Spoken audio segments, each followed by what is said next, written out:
अंकेपुर नाम के गांव में प्रफुल्ल नाम का एक धनवान हुआ करता था। उसकी पत्नी का नाम था लक्ष्मीबाई। उनके राम सोम नाम के बेटे थे। राम अच्छे से पढ़ाई करके अच्छी सॉफ्टवेयर की नौकरी किया करता था, लेकिन बेचारा सोम भोला होने के कारण ठीक से पढ़ाई नहीं कर पाया। घर के पास ही भैंस और बकरी की देखभाल करता था। राम की ऋचा नाम की लड़की से और सोम की ज्योति नाम की लड़की से एक ही दिन शादी हुई। ऋचा भी अपने पति के ऑफिस में ही बड़ी सॉफ्टवेयर की नौकरी करती थी, लेकिन ज्योति गरीब लड़की होने के कारण घर का कामकाज करती रहती थी। लॉकडाउन की वजह से राम ऋचा घर पर ही काम करने लगे। एक दिन ज्योति उसे चाय देने के लिए आ रही थी तो गलती से ट्रे नीचे गिर गया। वो आवाज की वजह से काम कर रहे दोनों को बहुत गुस्सा आया। वाह ज्योति, देखकर चल नहीं सकती क्या? ये क्या न्यूसेंस है? चीची। अरे मैं यहाँ मीटिंग में हूँ तो ऐसे क्या आवाज कर रही हो? घर पर शांति से काम भी नहीं कर सकते क्या? भैया भाभी, बेचारी ज्योति जानबूझकर ऐसे नहीं की, गलती से गिर गया, मैंने देखा ना। ए तुम मुंह बंद करो, तुम्हें क्या पता? ए ज्योति, आंखें क्या सर पर आ गई है क्या? अमीर घर की बहू होने के कारण अमीर बन गए ऐसे लग रहा है क्या? तुमसे बेहतर ऋचा पढ़ाई करके कमा रही है, इसी वजह से तुम उसे जलती हो ना, इसीलिए हमेशा उसका काम बिगाड़ती रहती हो। अरे ऐसे मत बोलिए सासू माँ, मेरा उसे क्या मुकाबला, मैंने इसे कभी सोचा भी नहीं। जो हुआ उसके लिए मुझे माफ कीजिए। ये लो, ऐसी ही चिकनी चुपनी बातें करके ही तुम्हारे पिता मुझे मना लिया। मेरे सोमू के लिए कोई अपनी बेटी नहीं दिए होंगे ऐसे तुम्हारे पिता ने कहा होगा ना, वो एकदम झूठ है। सच तो ये है कि तुम्हारे पिता मेरे पैर पकड़कर तुम्हारी शादी करवाए मेरे बेटे से। ये बात याद रखो और काम करो। बेचारी ज्योति बहुत दुखी हुई। हर त्योहार पर लक्ष्मीबाई सिर्फ ऋचा को ही कपड़े जेवर सब देती थी। वो देखकर ज्योति बहुत दुखी होती थी। एक बार अचानक लक्ष्मीबाई बीमार होकर बिस्तर पर लेट गई। डॉक्टर देखकर, तुम्हारा बीपी शुगर बहुत बढ़िया है, तुम्हें विश्राम की जरूरत है। कम से कम 1 महीने तो विश्राम करना ही होगा। बिना पैर नीचे रखे जैसे मैं बोल रहा हूँ वैसे 2 दवाई मैं लिख कर दे रहा हूँ। उनके साथ अच्छा खाना खाई तो जल्दी ठीक हो जाओगे। अगर थोड़ी भी लापरवाही की तो स्थिति और बिगड़ जाएगी, ध्यान रहे। कहकर चले गए। उस दिन से ज्योति सासू माँ को खाना दवाई सब देने लगी। सर दबाना, पैर दबाना, ये सब भी करने लगी। एक बार प्रफुल्ल, लक्ष्मीबाई, बारिश आने के पहले खेत में हल चलाकर सब तैयार करने की सोच रहा हूँ, लेकिन हमारे काम वाले सब मेरे ऊपर गुस्सा हैं, काम पर नहीं आएंगे कह रहे हैं। बाहर से किसी को बुलाने की सोचूं तो उन्हें भी आने से मना कर रहे हैं। हमारे सोमो को खेती करना नहीं आता है, इस साल फसल हम नहीं उगा पाएंगे। नहीं होगा लक्ष्मी। ससुर जी, आपको कोई ऐतराजी ना हो तो मैं जाकर खेती करूंगी। मुझे खेती का काम करना आता है, मैं अपने पिता से सीखी। अगर हम फसल नहीं उगा पाए तो हमारा नुकसान होगा ना ससुर जी, मुझे एक मौका दीजिए। ठीक है, देखते हैं कि तुम कैसे करते हो। वैसे तुम खेती के लिए जाओगे तो तुम्हारी सासू माँ को कौन देखेगा? ऋचा, 4 दिन तुम सासू माँ की देखभाल कर सकती हो क्या? ज्योति जाकर खेती का ध्यान रखेगी। ऋचा को मंजूर नहीं था, फिर भी हाँ कहते हुए अपना सर हिलाई। ज्योति फिर ट्रैक्टर से खेती का काम करने लगी। खेत का सारा काम वो पूरा की।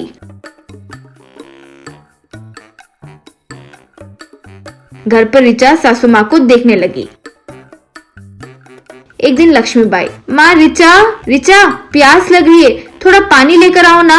काम कर रही ऋचा अपने पति से। बाबा, व्हाट इज दिस नॉनसेंस? महीने के 3 लाख कमाने वाली मैं तुम्हारे घर में नौकरानी दिख रही हूँ क्या? ये लॉकडाउन खत्म होने दो, यहाँ एक भी पल नहीं रहूंगी मैं। छी, नॉनसेंस। वो बातें सुनकर लक्ष्मीबाई को बहुत दुख हुआ। खेत का काम करने के बाद ज्योति फिर सासू माँ की देखभाल करने लगी। कुछ दिन ऐसे ही बीते और लक्ष्मीबाई ठीक हो गई। एक दिन दिवाली के दिन लक्ष्मीबाई साड़ी और जेवर ज्योति को दी। वो देखकर ऋचा, ये क्या सासू माँ, शायद कुछ गलती हो गई, हमेशा मुझे देती हो, वो ज्योति को क्यों दे रही हो? हाँ, इतना समय गलती ही की। 3 लाख तनख्वाह लेने वाली बहू यानी बहुत मान सोची थी मैं, लेकिन जब मुश्किल आई तभी तो इंसान की पहचान होती है ना। मुझे ज्योति की महानता तभी पता चली। तुम और राम अब अलग रहेंगे तो सबके लिए अच्छा होगा। हाँ, मेरे बेटे की शादी के लिए कोई आगे नहीं आए थे, लेकिन तुम्हारे पिता सामने आए क्योंकि वो मेरे दोस्त है। लेकिन वो ही आकर मुझसे विनती किए, ये मैंने तुमसे झूठ बोला, तुम्हें इतना समय अपमान किए, हमें माफ करो माँ।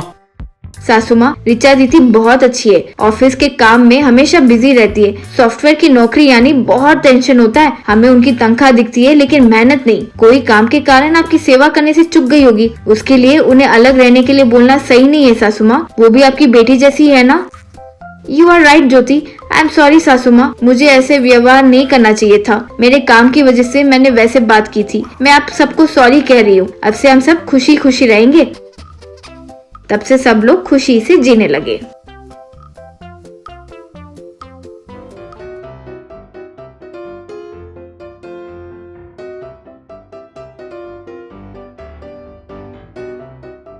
एक गांव में कमलदास नाम का व्यक्ति रहता था। वो मटके बनाते हुए जीता था। उसे मटके बनाने के अलावा और कोई काम नहीं आता था।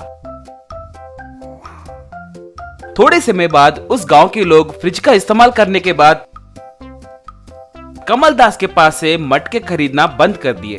उससे कमलदास की आमदनी बहुत कम होकर खाने के लिए भी लाले पड़ गए।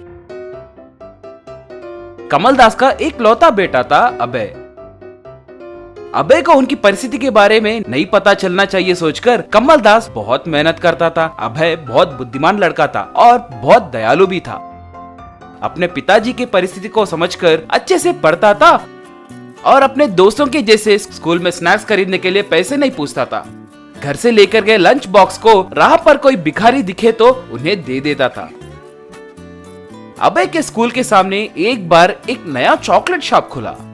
उस शॉप में तरह तरह के चॉकलेट्स को देखकर अभय को उन्हें खरीद कर खाने का मन करने लगा, मगर वो चॉकलेट्स बहुत कीमती थे।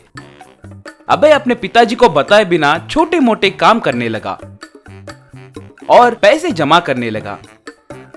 वो चॉकलेट खरीदते वक्त हर बार कोई ना कोई मुश्किल में दिखे तो वो पैसे उन्हें दे देता था।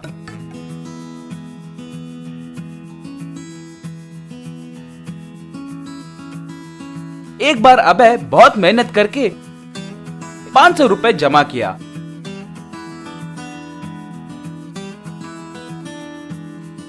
इस बार कुछ भी करके चॉकलेट खरीदना है सोचकर शॉप के अंदर गया। वहाँ शॉप का मालिक अभय को देखकर, अरे अच्छे समय पर आए हो बेटा, ये लो, ये जो बड़ा सा सरप्राइज एक जो देख रहे हो यही आखिरी है। इसमें चॉकलेट से बनाया गया एक सरप्राइज खिलौना मिलेगा। तुम जितनी देर भी उससे खेल सकते हो, बाद में उसे अच्छे से खा भी सकते हो। इसे इंपोर्टेड चॉकलेट से बनाया गया है। इसे एक बार खाओगे तो जिंदगी में कभी नहीं भूल पाओगे। कल ही 100 मंगवाया तो सिर्फ ये एक ही बचा है। जल्दी ये सरप्राइज एक खरीदो, फिर 2 महीने तक स्टॉक नहीं आएगा। अभय अपने पास रहे 500 रुपए देकर वो सरप्राइज एक खरीदा। उसे वही खोलकर देखा तो उसमें एक बाइक का खिलौना था। अभय बहुत खुश होकर उसे बाहर निकालकर खेलने के लिए सोचा। तभी वो खिलौना टूट गया। अभय खाने के लिए एक छोटा सा टुकड़ा अपने मुंह में रखा और थू कहकर थूक कर देखा कि वो मिट्टी से बनाया हुआ था। अभय बहुत दुखी हुआ और शॉप वाले से, अंकल ये क्या, ये चॉकलेट नहीं है, मेरे पैसे मुझे वापस दे दो। सरप्राइज उसे ही कहते हैं, तुम्हारे किस्मत में वही है तो मैं क्या करूं, जाओ जाओ। अभय रोते हुए घर के ओर लौटा। रास्ते में एक मुनीश्वर अभय को देखकर, क्यों रो रहे हो बेटा? क्या बताऊं स्वामी, कहकर उसे चॉकलेट शॉप वाला कैसे धोखा दिया वो सब बताया। मैं तुम्हें बहुत दिनों से देख रहा हूँ, तुम बहुत अच्छे दिल के हो। हर दिन स्कूल को जाते समय किसी ना किसी की सहायता करते रहते हो। तुम कितनी मेहनत करके पैसे कमाए हो मुझे पता है। अब से तुम्हें दुखी होने की जरूरत नहीं है। तुम्हारे पिता मटका तैयार करते हैं ना, तुम उस चाक को घुमाकर जो भी गाड़ी को चाहोगे वो गाड़ी चॉकलेट से तैयार होकर आएगी। तुम जितनी देर भी उससे खेल सकते हो और बाद में खा भी सकते हो। दुखी मत होना, जाओ, कहकर आशीर्वाद दिया। अभय खुश होते हुए घर आया। अभय घर आते ही माँ, पिताजी जल्दी बाहर आइए, कहकर बुलाया। कमलदास और उसकी पत्नी राधा घबराते हुए बाहर आए। क्या हुआ रे, उतने जोर से क्यों चिल्ला रहे हो? तुम्हें चोट लगी है क्या? नहीं पिताजी, मुझे इस चॉक को कैसे चलाते हैं वो सिखाओ। उसके लिए तुम्हें इतनी जल्दी क्यों? अब तुम्हें इतनी जल्दी मटका बनाने की जरूरत क्या है? अब ये मटका को कोई नहीं खरीद रहा है ना। तुम अच्छे से पढ़कर एक अच्छी नौकरी करो।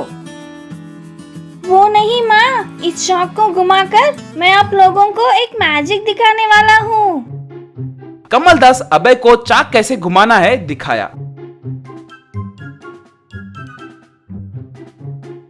अभय तुरंत चाक को घुमाकर, माया चाक, मुझे एक मोटर बाइक चाहिए। बस चाक में से एक चॉकलेट मोटर बाइक बाहर आया। कमलदास और राधा उसे देखकर चकित हो गए। अभय फिर एक बार चाक को घुमाकर, माया चाक, मुझे एक कार चाहिए। चाक में से एक चॉकलेट कार बाहर आया। ऐसे ही chocolate auto, chocolate train, chocolate tractor,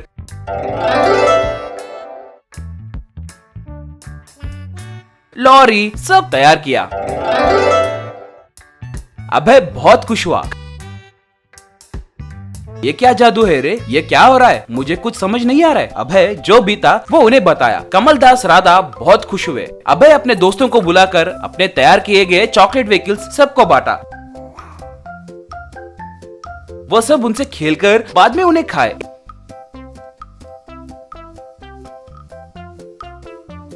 एक दिन एक व्यक्ति कमलदास के घर आकर, मैं शहर से आया हूँ, मैं एक इवेंट मैनेजमेंट कंपनी का ओनर हूँ, एक बड़े कार का कंपनी का शोरूम का ओपनिंग है, वहाँ बड़े बड़े लोग आने वाले हैं, उनको रिटर्न गिफ्ट क्या दूं सोच रहा था, तो थोड़े बच्चे आपके चॉकलेट व्हीकल से खेलते हुए मुझे दिखे। कार शोरूम के ओपनिंग को इससे अच्छा रिटर्न गिफ्ट और क्या होगा, हमें बहुत चॉकलेट कार्स की जरूरत है, और वैसे भी आपके चॉकलेट कार्स बहुत स्वादिष्ट भी होते हैं, इसलिए आप हमें चॉकलेट कार तैयार करके देंगे क्या, कहकर कमलदास को बहुत पैसे देकर गया। ऐसे उनके चॉकलेट व्हीकल्स के बारे में सबको पता चलने लगा। वो उस चाक पर कई सारे चॉकलेट व्हीकल्स तैयार करने लगे। ऐसे वो बहुत कम समय में ही अमीर बन गए।